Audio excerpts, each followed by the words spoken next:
Hello again, everybody, and welcome to my YouTube channel. Loads of you enjoyed the interview that I did on my recent video with Rus Pnevski about his incredible 160-metre dive on the wreck of the SS Nemesis. Now, the great news is he's agreed to come back again, and what he's going to do is going to talk through the full dive video with us. He's also going to show us around the model, the 3D model of the wreck, so you can really get it in context. And he's going to go into a load more detail on some of the stuff that happened on the dive, and particularly the cell failure that they had. So, or the double cell failure that he had, rather. So, it's going to be great. I think you're going to love it. And well, thank you, Rus, for agreeing to join us. Awesome. Thanks, Dom. Thanks for having me. And I'm glad to be back talking about the Nemesis. Brilliant.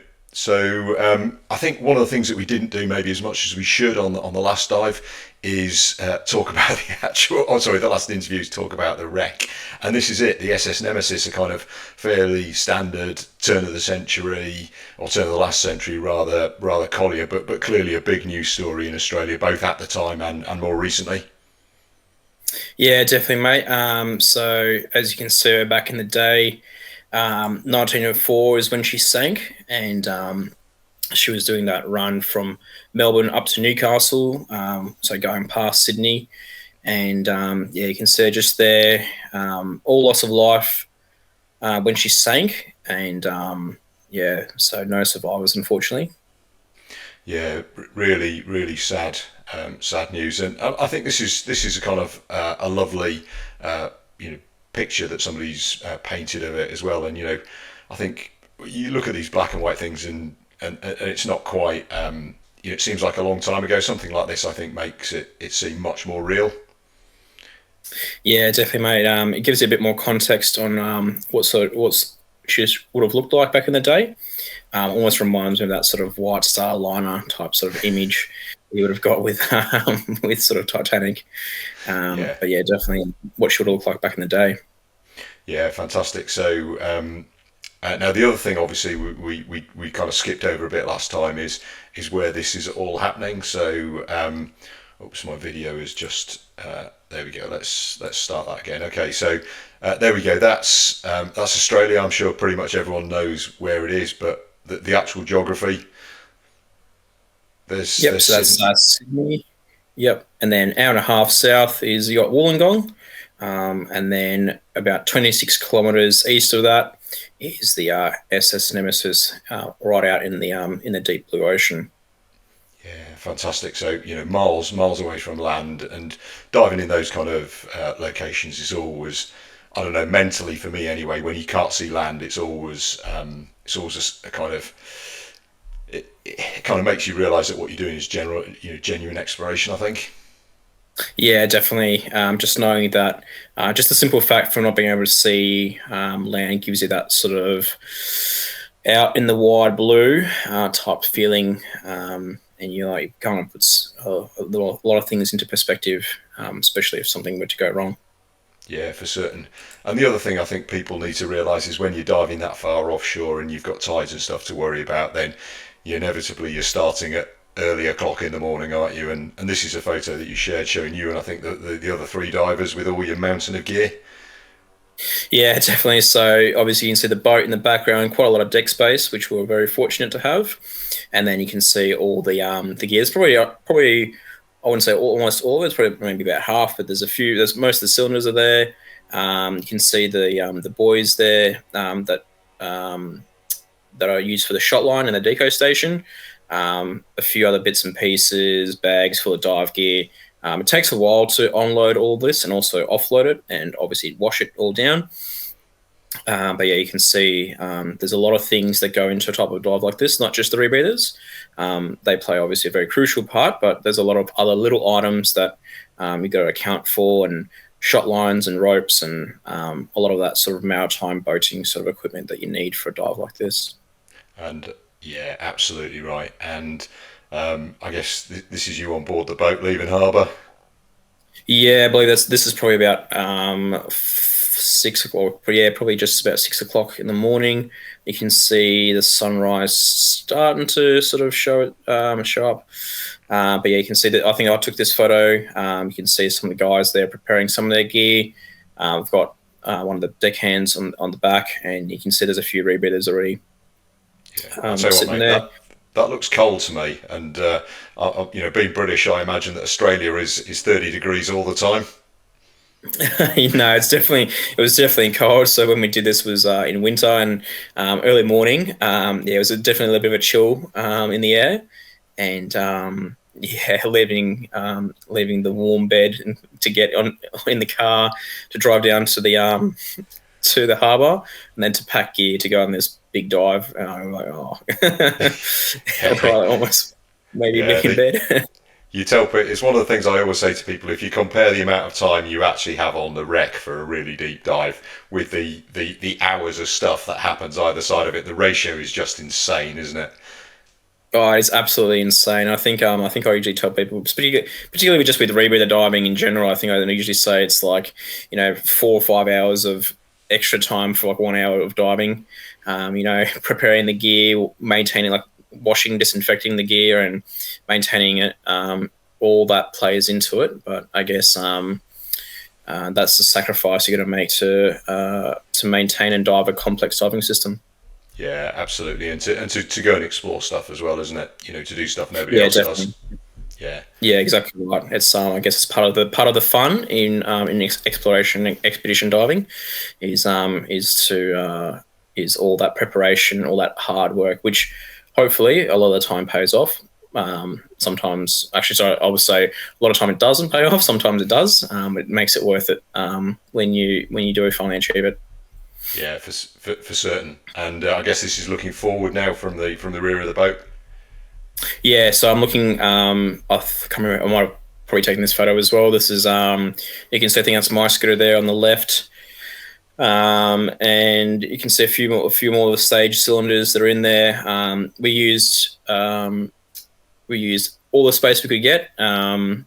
I think we even put some cylinders in some of the fridges that you use for fish. I think there might be a photo later on of that. But yeah, we pretty much put all the bailout cylinders that were coming out of everywhere. And you can see a few of them there, just there in the middle, and a couple of rebreathers that are strapped to the side of that bench, a couple of scooters. But yeah, looking towards the front of the vessel, and you can see a lot of deck space, which is great, fantastic. I love a lot of deck space, a lot of room to get comfortable, and particularly comfortable for the support crew. Like for me, once I'm in the water, I'm sweet. But obviously, those guys are going to spend 8 hours plus on the boat. You want to make sure they're all comfortable with a nice vessel, and they've got a few of the creature comforts that they need. Yeah, brilliant. And no lift though. That's a big miss from a UK diver. Yeah, yeah. So I know you guys normally have a lift on the back of the boat. Unfortunately, no comfort for us in that field. I have dived on a boat here in Sydney that was actually run by a British guy that he had a lift on it, and that was very, very comfortable. It was probably one of my favorite boats. But no, unfortunately, no. That was the only boat that I know of that has a lift. Yeah, So yeah, yeah, they don't. it's all. Yep. Yeah, lifts don't appear to have hit America yet either. I'm amazed, frankly. Even all our recreational boats have lifts on these days. Pretty much, I don't know a British diving boat really that doesn't have one.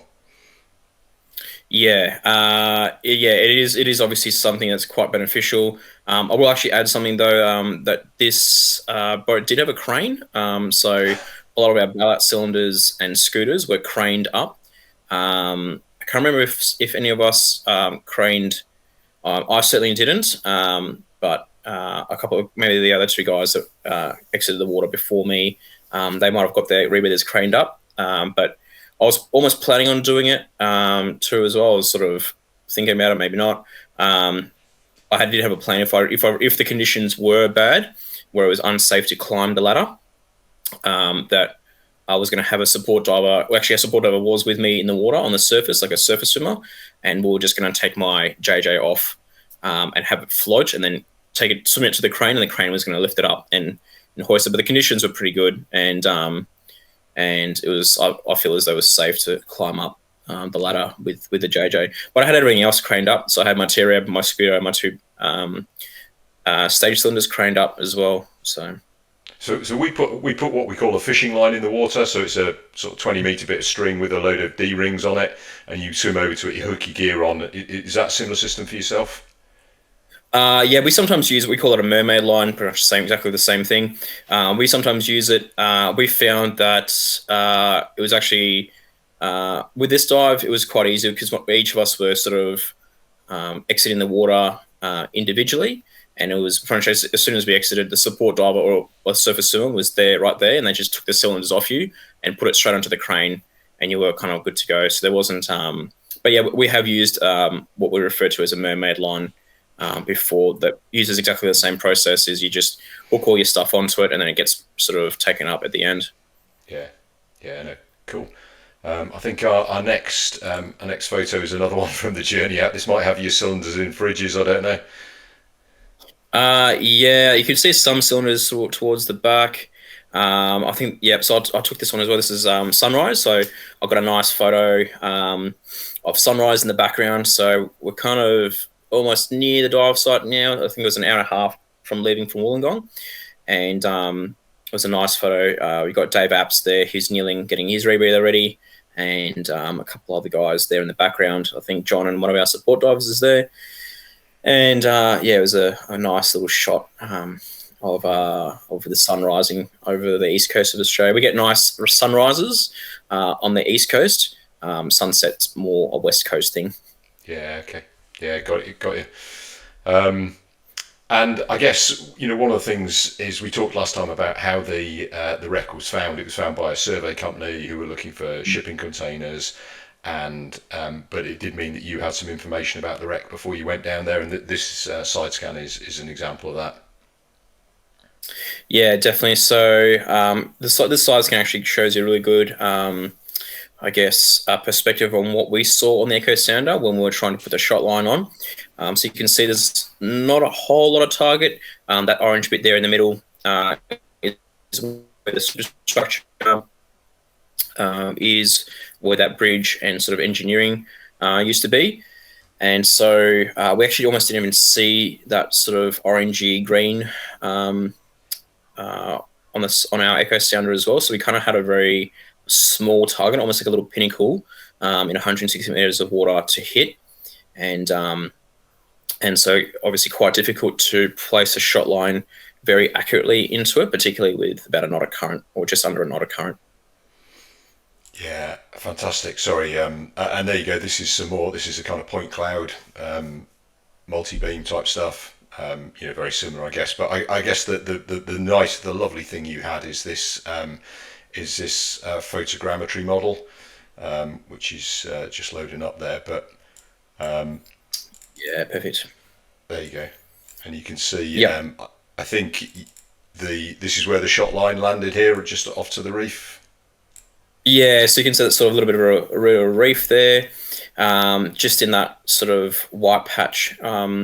Just I guess south of that reef is where the shot line landed. So it's about 30 meters off the wreck. Now, when we placed the shot line initially, so the first time we placed the shot line, by the time we got the deco station onto the shot, we were about 200 meters off the wreck, and we realized that we weren't close to the wreck, which meant we had to take the shot line back into the boat and reshot it. So that took a while, almost 2 hours, hence why we were quite delayed. But the second time we put the shot line onto the wreck, we decided to position the boat southwest of the wreck, so on the far side towards the stern, which you can sort of see in the background to the right. And the reason why, pretty much around this area is where we positioned the boat to put the shot line in. And the reason why is because the current was running south to north, which is a little bit unusual for this area. In Australia, on the east coast, we have what's known as the EAC, the Eastern Australian Current, and that only runs north to south. However, on this day in particular, it was running south to north. And so when we positioned the boat in on that sort of south side of the wreck, by the time the shot line landed, it actually travelled the entire length of the wreck and in pretty much positioned where we talked about just before. So, I mean, I don't know what the descent rate was for the shot line, but I guess it wouldn't have been that slow. It would have been pretty quick because we use an anchor and a railroad track as an accelerant of sorts. So you can imagine in that space of time, from leaving surface to hitting 160 meters, it's travelled the entire length of the wreck, which gives you a bit of perspective on what we were dealing with, and hence why the first time we put the shot line on, it didn't work out as we had planned. Yeah, fantastic. But great that you got it on the wreck. So, is there anything else on this model that you want to talk us through before we go on to the dive? Yeah, so in the footage, you'll see me having a look towards this section of the dive. You can sort of see into, so right there is where I had to try to have a good look. It's not overly detailed on the model. So I guess for the audience to know, we actually use this model to plan out our dive. This was available to us before we did the dive, and it's available for anyone to view. But we use this model to sort of figure out where we want to explore. So I had a look down in that sort of rear section of the ship because I could see some engineering components that are not very detailed on this model, and which we will see in the footage. And there's also a gap missing with the ROV, which wasn't able to get. You can just see it right there. So I decided to film some of that footage as well to give this model a bit more detail when we gave it to Heritage, who kind of essentially made this model. But yeah, there's a few things that were missing from this, and that was one of the objectives of our dive, was to gather more information about the wreck and a few things the ROV missed. I think I mentioned it last time on our last interview that a few people were sort of discussing when this first came out, why would you dive such a wreck? And when you got ROVs, and the ROVs did dive this wreck, and they weren't able to get all the details that potentially a diver can get. So that was a few of our objectives as well. Fantastic.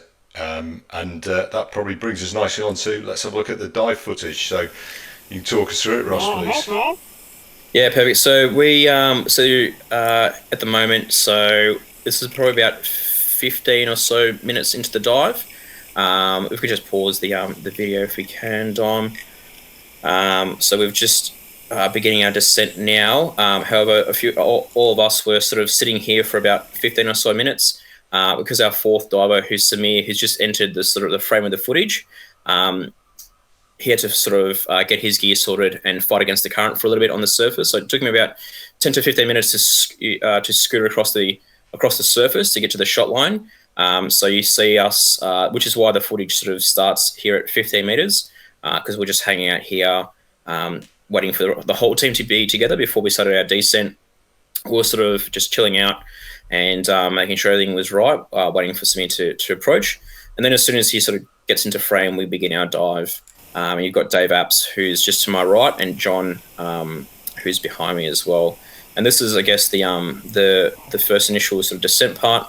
I'm getting sort of ready to begin the descent. I've got my paralens on the scooter. I've got a paralens on my mask, which is the one filming, and I'm just getting those bits of kit ready to go. My set point roughly at the moment is 1.0. I think I mentioned it last time. I'll dive for a depth like this. I'll dive 1.0 to the bottom, and then I'll switch at 1.3 when I begin my ascent. Which is reflected there on the shear water on the bottom left. And we're just beginning our descent now, sort of going a little bit slowly. Samir is just in front of me, and my procedures are so I've got a double rebreather, and you'll see me do a switch at 50 meters, and that's to verify that the second loop hasn't flooded, it's working correctly. Now, there's probably a multitude of ways to dive a second rebreather.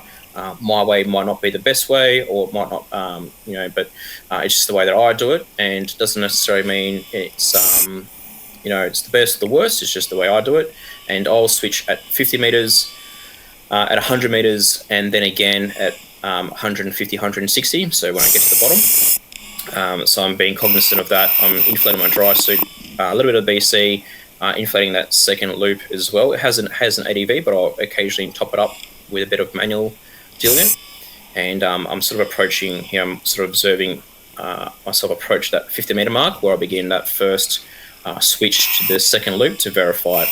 And it takes about 30 seconds or so, maybe a little bit longer, 30 seconds to a minute to switch the second loop. And I'll take a few breaths from it. So you'll see me kind of get ready for that very shortly. I've got a little procedure that I've practiced over many dives in a couple of years now. So the first thing I'll do is I'll stow the scooter, so clip that off, and I'm sort of maintaining sort of neutral buoyancy at this point. I'll check my cells on the T-Reb. I'll do which you can see just there. I'll do a quick diluent flush through the T-Reb. Then I'll unclip the T-Reb loop from my D-ring. I'll move the nerd out of the way, come off gas from the JJ, go onto the T-Reb, make sure I'm out of the DSV, switch to the T-Reb, conduct a couple of breaths through that, and then essentially reverse the procedure. T-Reb comes out with the DSV closed, clip that back on, go back to the JJ, make sure the JJ is fine, and then get the scooter out and continue on. And as you can see, the guys are sort of leapfrogging in front of me. So they've just they'll sort of go ahead of me a little bit on the descent as I do that, and then I usually catch up to them and sort of go past them a little bit, and then it's sort of like a leapfrog almost to the bottom. They'll sort of go past me when I switch next time, and I'll go past them again. So I've just gone past Dave. He's potentially monitoring something, and you can see Samir out in front of me, just there in the background. So in terms of locations of stuff, you've got your T-Reb controller and handset on your right arm, you've got your JJ controller and handset on your left arm, and you've got your nerd, which is attached to your JJ, that is on your loop, presumably. Yeah, correct. So the nerd's on the JJ loop, and the T-Reb controller with the third shear water, which monitors the T-Reb cells as well. That's on my right. So the controller and shear water for the T-Reb are both on my right hand, and everything related to the JJ is on the left. So the controller for the JJ, and then obviously that nerd as well that's sitting on the loop. So there's technically four computers on the dive, but the T-Reb proprietary computer, hasn't got deco model on it. The shear water does the deco for that unit. Got you. Okay, I wasn't aware of that. So yeah, okay. So you've effectively on your right wrist, you've got two devices. You've got a shear water and the T-Reb controller.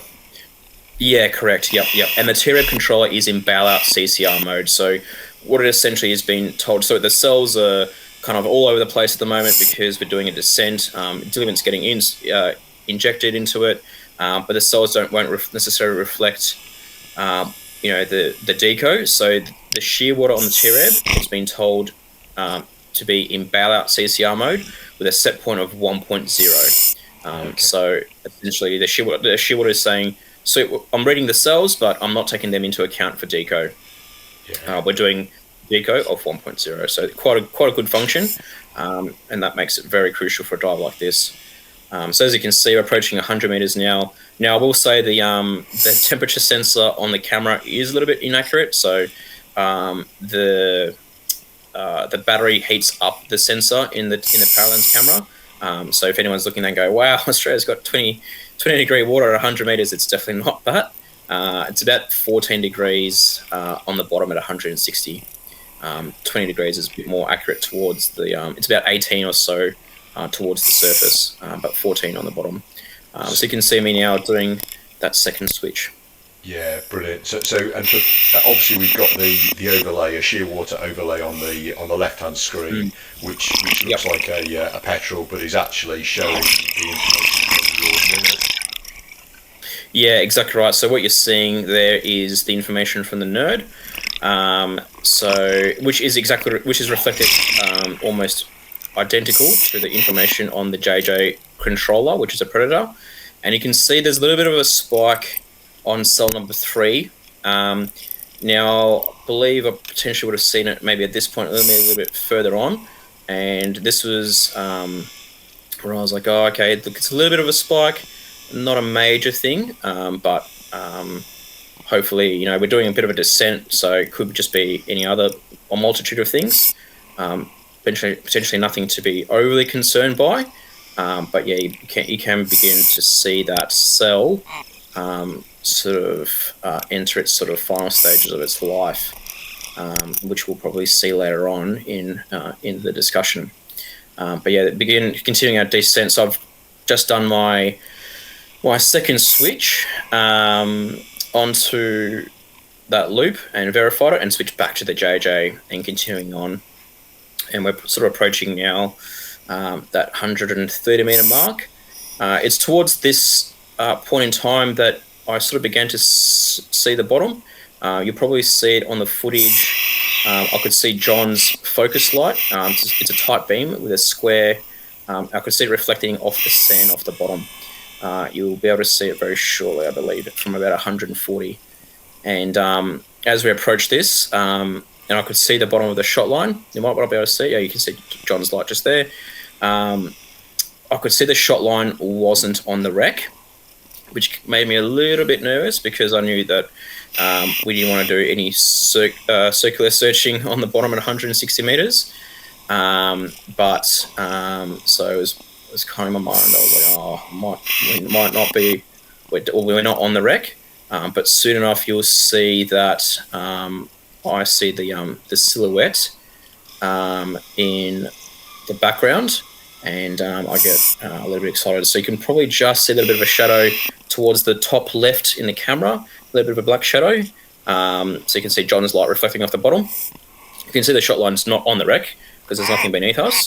And now I've just seen the wreck. You can see that sort of shadow just to the top left, and that's the silhouette of the wreck. And I sort of knew at this point that, hey, I think we're on here, and that's probably one of the best feelings that you could ever experience, knowing that, 160 meters, and yeah, there you go. You can just see the silhouette just there in the background. If we can just pause the video again, if we can, Dom, there's a few discussion points here. So there's a few things going on now at this point in the dive. For those that are probably a bit aware, I've sort of left the shot line, and which is behind me. I guess in my excitement, I've sort of departed from the shot, which upon sort of self-reflection may have not been the best sort of course of action, because I've left my rest of my dive team, which is behind me, and you'll see very shortly in the footage they're placing the strobes on the shot line, I guess. But in my sort of excitement, I've seen the wreck and made a sort of beeline for it, and I quickly realised that I've left the rest of my team behind, and I sort of stop and turn around and make sure that they're all okay and they follow me, which probably wasn't the best decision or the best thing I did. But the other thing I've got here at the moment is I'm actually got a bit of HPNS, and for me, what that felt like was visual disturbances. So I kind of felt like the bottom was pulsing, and I was almost on the verge, what felt like on the verge of vertigo. So I just stopped myself. I've had a vertigo episode before at about 75 meters before, which was quite bad. And I kind of got a little bit anxious by it at this point in time. So I had to sort of stop myself and take 3 deep breaths, which actually also stopped the visual disturbances I was having with the HPNS. But that was definitely something I kind of wasn't expecting, and something I had to deal with. But luckily, it stabilized relatively quickly, and I was able to continue with the dive. And you can see I've just turned around to look back at the team. All 3 divers are on the shot line. I'm probably about 15 20 meters away from them at this point, and I'm just making sure that they're okay and they're going to start following me. And you will see them sort of begin to follow me onto the wreck very shortly. Yeah, I mean, I think the other thing we got to highlight here, and it's kind of old news to you. I get this, Russ, but for anybody looking at the computer, they're looking at some of the numbers on there, and they're going, "Wow, that is insane! You've got 209 minutes TTS, and you've literally just arrived at the bottom." Yeah, exactly right. So as we've sort of talked about, that 1.0 PPO2 makes that TCS climb very, very quickly. It's always an interesting feeling looking at the computer and going, wow, I've got a very long way to go to the top, and I've only just got here. And the wreck is only just, we've only just got here and begin to explore and do what we came here to do. But I guess you just got to put that in the back of your mind and continue with what you need to do. So you can see skittering towards the wreck. There's that sort of all that fish life you can see in the background. It's almost like starlight on a midnight sky. I can see it's. I think we mentioned it sort of last time. You guys get it as well. In the UK, you usually see the wreck, or you see the fish before you see the wreck, and definitely what we had as well. You can see that all those sort of fish on the wreck. I think I'm so at the bow of the wreck now, towards the front. Now, for anyone observing at home and they were listening before, they've potentially realised that I have not done something that I spoke that I would do, and that is switch to the to my loop for the third and final verification on the bottom. I guess in my excitement of seeing the wreck, I've forgotten to do that course of action, and so I'm now on the bottom. And soon enough, I'll realise that, so I've just realised I have not done that final verification. So quickly slow the scooter and do that verification again at 160 metres, which is always an interesting feeling, taking something out of your mouth and placing another loop into your mouth at 160. But it's important to make sure that second loop is functioning correctly. And so I'm just doing a quick verification. The Terreb did breathe quite nicely here at this depth. There was no difference in worker breathing from the JJ to the Terreb. If anything, it was slightly a tiny bit better on the Terreb. Very nice to breathe from, even at 160. And I'm probably switching back to the JJ now, and I'm pretty happy with that second loop. It's working as it should. And you probably see me shortly get my scooter out and continue with the dive. So you can see John's probably just behind me there, shining his light, getting the scooter out and continuing on. So this is the port side of the wreck, isn't it, that you're on here? Yeah, it is, Dom. Yeah, that's correct. So this is the port side, scootering along the port side on the bottom, heading towards the stern. So you'll see me sort of turn around soon enough, and what we discussed on that model, we'll begin sort of looking at that engineering component that you will see. So you can see there's a little bit of there's definitely collapse in the stern of the ship. There's coal that you would have potentially not seen in the footage, but there was coal scattered across the bottom towards the stern. And this is where I kind of saw that sort of engineering configuration through those, I guess, sort of holes in the back of the ship there, and there was a small part of me that was curious as to go explore inside there, but when you're on such a short time frame at 160 meters, I decided might not be the best option. I do love going inside engine rooms on wrecks. It's one of my favorite things to do. However, with two loops at 160 meters and a short bottom time, I decided it's best to go back. And so I've just given John the symbol to let's start heading back. I actually thought the shot line was further on the wreck than it actually was. So I was very keen to start getting back home. But at this point in time, I could actually see the shot line. Those strobes were flashing in the background, and I realised we weren't too far off it, and I got a little bit more comfortable and decided to film a few more things. Here you can see me looking down. There's a bit of a funnel there, and the donkey boilers, which I'm looking at. And this is towards that sort of superstructure, and then the bridge, or where the bridge used to be, just ahead of me. Yeah, I mean, I guess one of the things is the Nemesis, although everyone agrees that it is the Nemesis, there's nothing that's ever conclusively said this is the Nemesis, isn't there? There's no bell or maker's plate or anything like that. It's the right size and shape and location and all that kind of stuff. Yeah, exactly right, Dom. As you allude to, there's nothing conclusive, but it is, all the evidence points to it And I'll just quickly mention that this part of the wreck is I'm trying to film where that. This is where that gap was on that model that we saw. We didn't have any footage, so we're just trying to film all that to update that model with this footage. So we're heading now towards the bow. Again, on the starboard side, you can see that flash in the background. That's the strobe on the shot line, so not too far away. And this is towards now the end of the bottom time. So you can see me looking towards the wreck. That's Samir there in the background.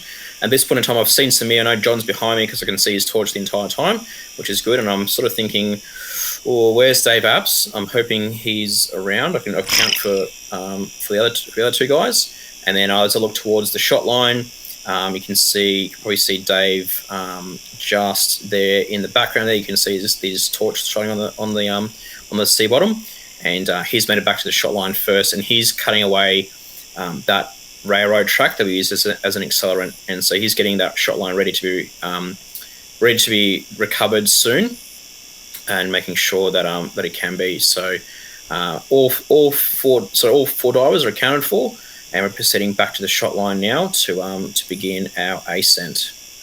Just one question, because obviously when we talked about it on the interview, you talked about the planning for this dive and the fact that you'd agreed that it would be 9 minutes in the descent and then I think 9 minutes on the bottom, and that would give you about the right amount of run time. Now because obviously your descent was a bit longer on this because you had that bit where you were waiting at 14 meters for the second dive, how did you factor that in?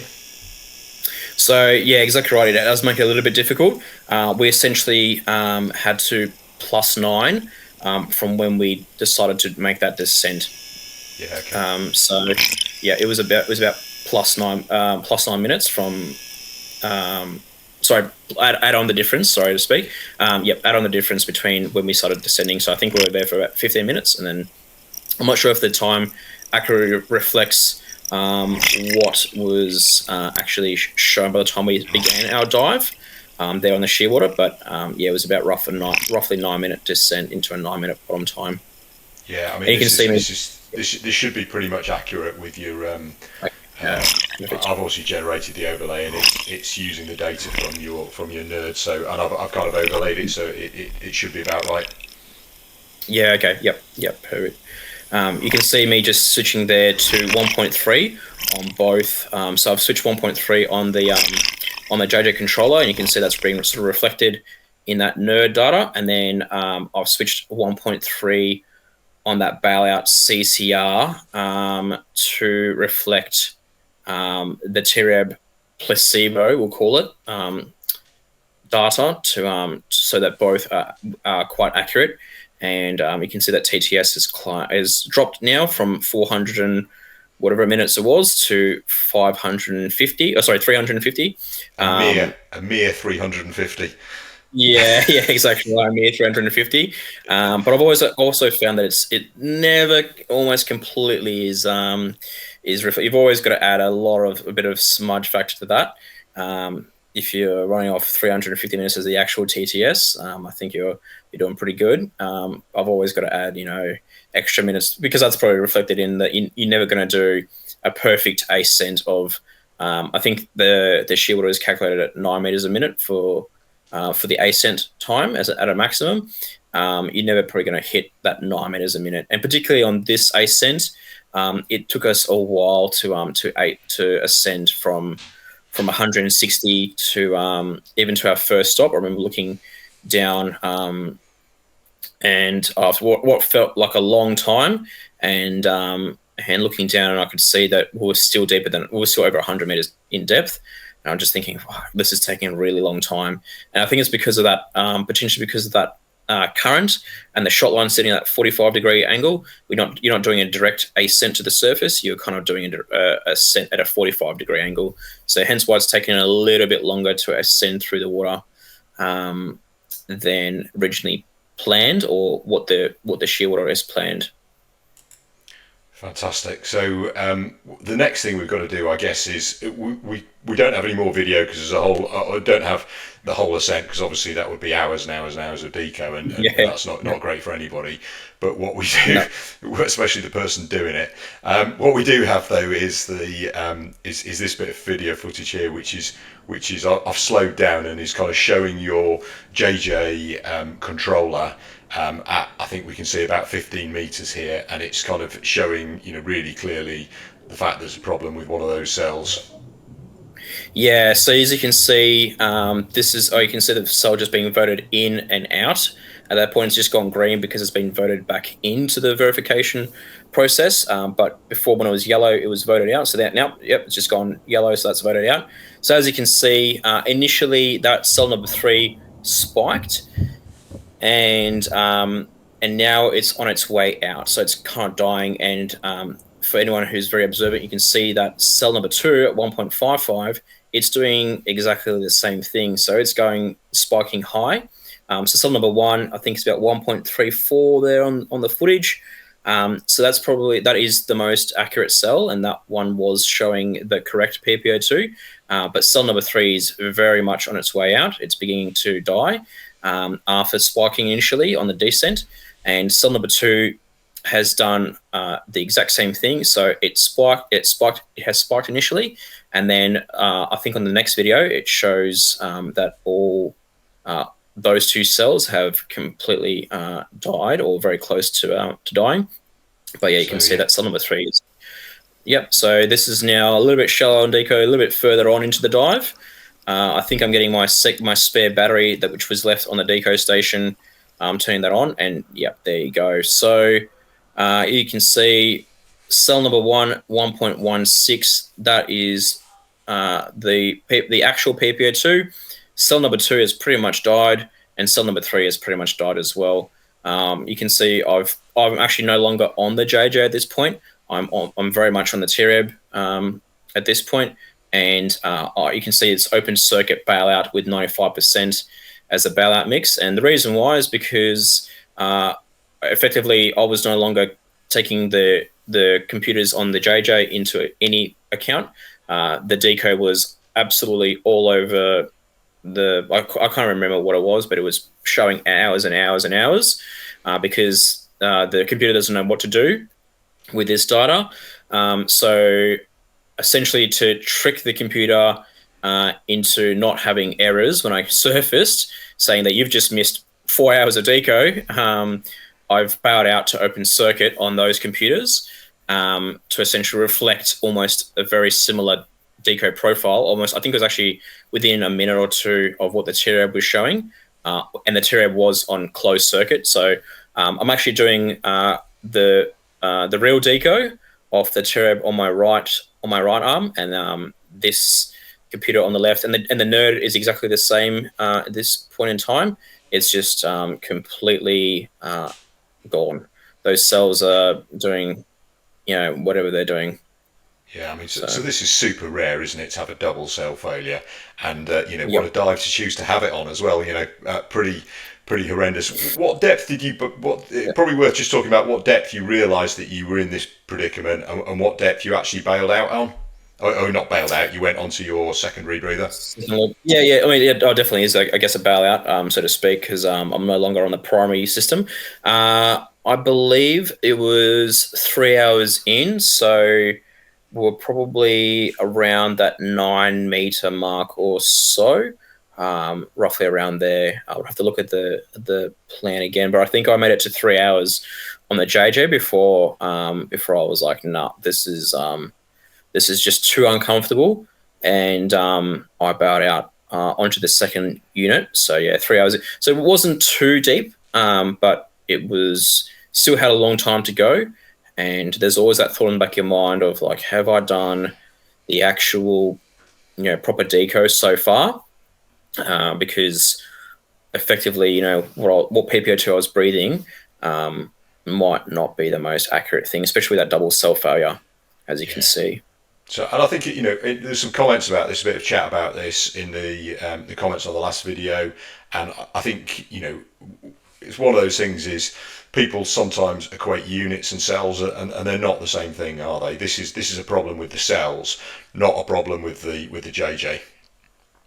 Yeah, that's right, Dom. So I probably said in the last interview that the JJ failed me after 10 years diving together. It actually didn't. No, the JJ has performed almost pretty much flawlessly the entire time I've had it, and it's not a reflection on the unit. The cells. It is the problem with the cells, and I did a series of tests with Dave, one of the divers on this dive, who's a lot smarter than me when it comes to these sort of things. And we did a series of tests for resistance in all the wires for both the node. I've got an adapter. This is an analog unit, as you can see, with a Predator controller, so it can't actually take a node naturally. I had to modify the electronics to be able to put a node in there, and the data from the cells is split across the node, and is sent to both the node and to the Predator via cell splitters. And so we did a resistance check on all the splitters, all the wires, everything. And finally, before that, we actually did voltmeter checking on the cells, and they were completely dead. So I think they were showing 0.01 of a millivolt on those two cells. It was definitely the cells and not the unit, and I've dived the unit since then with fresh cells, and it's working flawlessly, as it always has been. And I will say, with that modification that I have done, I was sort of able to diagnose it a little bit early that it was the cells, because the data was reflected in both the Predator and the node, and because the only thing that they share together are the splitters or the cells. I could tell that it wasn't off the circuit board in the Predator, or it wasn't on the cable in the node, because both bits of data were reflected together. I was like, okay, there's only one common denominator across this, and it's the cells, or potentially the splitters, but more than likely the cells, and that was the case in this dive. Yeah, brilliant. I think there's a few other things. I'm just going to replay this bit of video, actually, Russ, because there's a few other interesting things. I think you're on the deco station here. You're about 4 meters, but there's a whole load of other stuff that people can see. So probably just talk us through it. Yeah, definitely. So a lot of these things obviously didn't come with us onto the dive. That second battery that you see that's in my hands right now, that didn't come with me. That was on the deco station. That's from my undersuit to keep me nice and warm. There's a photo of me later on which we'll discuss. You can see there's a few little things that I've got on me that didn't come with me. But on this deco station, there's a metal bar here that you can see in the foreground, which we're hanging on to. There's one of our cylinders there, believe it with the 100% oxygen cylinder. That's there just on the left. We've got camel packs that we're able to hydrate ourselves from, as well as some of those triathlon gels, those glucose gels. I've got a few of them in my camel pack, which I can sort of consume on the dive. There's a shark pod there. You can see next to John's hand on the bar. So I guess you guys probably don't have to use them in the UK, but it keeps us nice and comfortable. I don't know if they actually work. Essentially what it is, it's an electrical wire that produces a current, and it's supposed to deter sharks through that electrical magnetic field. And but like I said, I don't know if it actually works, but I guess it keeps everyone that sort of in the back of your mind. It's the ignorance is bliss type effect, so to speak. And so I guess if it makes you feel good, then it's good. I guess you had 0 sharks on decompression, so it must have worked, yeah? Yeah, supposedly, yeah. I've also heard that they sometimes may attract sharks because it produces a current and the sharks get curious, but then the shark will hopefully be deterred when it gets too close to that current. But yeah, like you said, I didn't see anything out there, so or at least anything that I know about anyway. So I guess it worked in this situation. Yeah, fantastic. You're not sponsored by whoever makes those things, are you? Yeah. Yeah, Okay. exactly right. And the other bit of video you shared with me, I love this bit of video, which is your kind of choice of viewing material for your deco stops. Yeah, exactly right. So I'm watching Titanic on that Divolk phone case there. Now, this obviously didn't come with me on the dive itself. I got given it on deco, but I decided to, I guess, put a bit of ambience into the dive. And what better movie to watch on a wreck dive than probably the most famous shipwreck of all, the Titanic. And it's probably one of my favorite movies, actually. Mate, Yeah, you I are watched that. romantic. Yeah, a little bit of romantic, yeah, yeah. So, um, yeah. It was definitely kept me entertained for, and also actually it's a pretty good movie to watch because it goes for 3 hours. So there's Yeah, half your deco done. yeah. So you got to watch that twice, and you're sweet. So, Y- but pretty much I think when I got given this, I was 3 hours in into deco anyway. So it was kind of almost perfect. In the I think almost finished the entire film by the time I finished. yeah. So Kept me a little bit distracted. I Yep. sometimes Sorry. use one of those dive vokes as my tag on the lazy shot. So, Oh, yep, yep. and we put our lazy shots a bit deeper than yours. So I've had it at like 45 meters in the housing with my actual mobile phone in there. That's how confident I am in. They are absolutely brilliant, and it means you can start your movie a lot earlier than waiting until you get shallow. Yeah, exactly right. I think the depth rating is 60 meters on them, Yeah. so you can definitely use them a bit deeper. That was actually one because I same as you, mate. I had my actual phone in that case. That was one item that I specifically requested to be handed to me physically. Not because because I had a problem with the case. It was because I had a problem. I guess I didn't have confidence in the bolt snap, and I Yeah. thought that if for whatever reason it comes off the shot line, I'm losing my phone. So I said, you can strap pretty much everything else of mine onto the deco station, but my case and phone, I'll have that given to me by the support divers. The support diver actually came down on one of their many sort of trips down to visit us, and they gave me that phone case at whatever depth. I think it was 10 or so or 12 or so meters, I think. I So, have two clips on mine, and only one of them is ever undone. So I'll have it clipped to the lazy shot with both clips. Then I'll clip onto me. When that's done, I'll take the other one off. I'll do it. We did a deep trip to Newlyn earlier on in the year, and I saw a guy drop his on a deco on a shot. Now it didn't have his real phone in, but it had a kind of an old phone that he had. But even so, that's yep. still that's quite a lot of money that's been sacrificed to Poseidon. Yeah, exactly right. That's probably a smart way to do it is to use like a second phone that you're not overly I guess attached to if you do lose it. But I definitely like that procedure, Dom, of having two clips in it because I think even when I did have it and I was doing something else on potentially taking a drink of water or something, it's just an uneasy feeling of like, oh, have I still got it? And I think every time I had it, so I watched the entire movie with the thing clipped onto me because I was definitely not holding it without a clip the entire time. So I put a nice long tether on it to make sure that I could still watch the movie comfortably with it clipped onto me. Yeah, and this is the other thing here, which is I think you had some music as well. Yeah, I did. So hopefully, you guys will be able to hear that and probably hear the that sort of infamous song that's playing across that. This was a music player that a friend of mine designed and made. Stephen Fordyce here in Australia. He's a very good electrical engineer, very smart guy that does a lot of long and deep sort of cave dives here in Australia. And he designed that little underwater sound system, which is simple, very simple MP3 player. Um, Start, stop, skip song, and go back.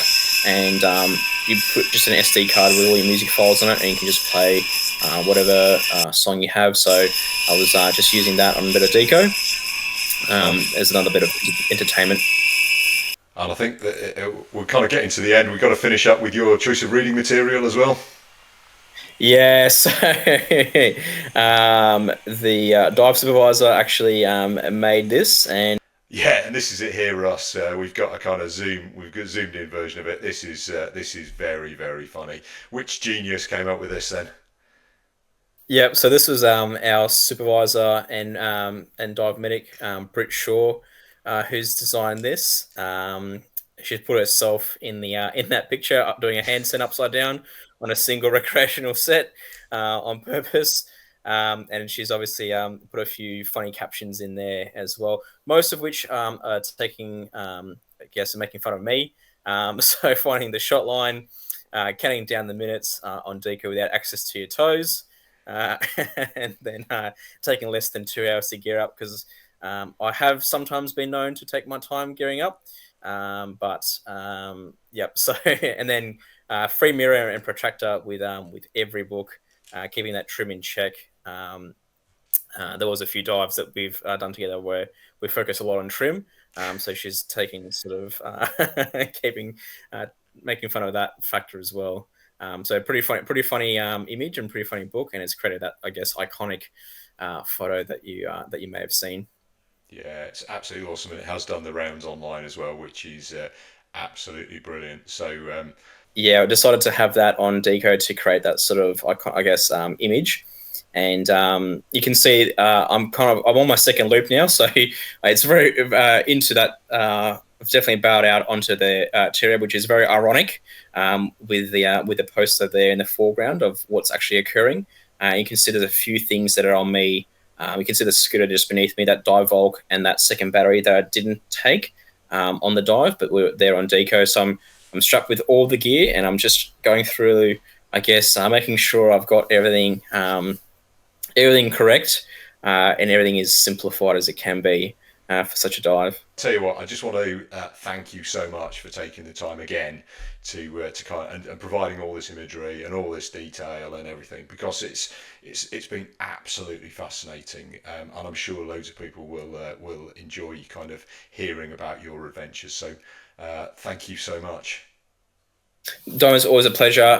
Thanks for having me. And I'm hoping that all the guys and girls are able to get any information they can, and I'm always happy to share any details about the dive, and especially if it helps other people learn about something or facilitate discussions on things, and we can all learn from various things on a dive like this.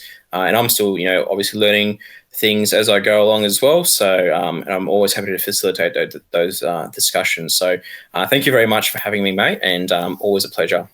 Yeah, I'll look forward to hearing all about your next one when you go onto it. Right. Okay. Well, thanks Excellent. a lot, Russ. Thanks a lot to everybody for listening. As always, if you can give us a like, if you can subscribe, leave us a comment.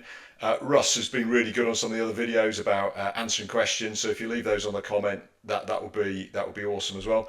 Otherwise, if you haven't seen the other video on this, I will put a link to it in the description. There's a whole load more chat, a whole load more detail about this dive. Other than that, I'll look forward to seeing you all on my next video. And thank you very much. Thanks, mate. Appreciate it.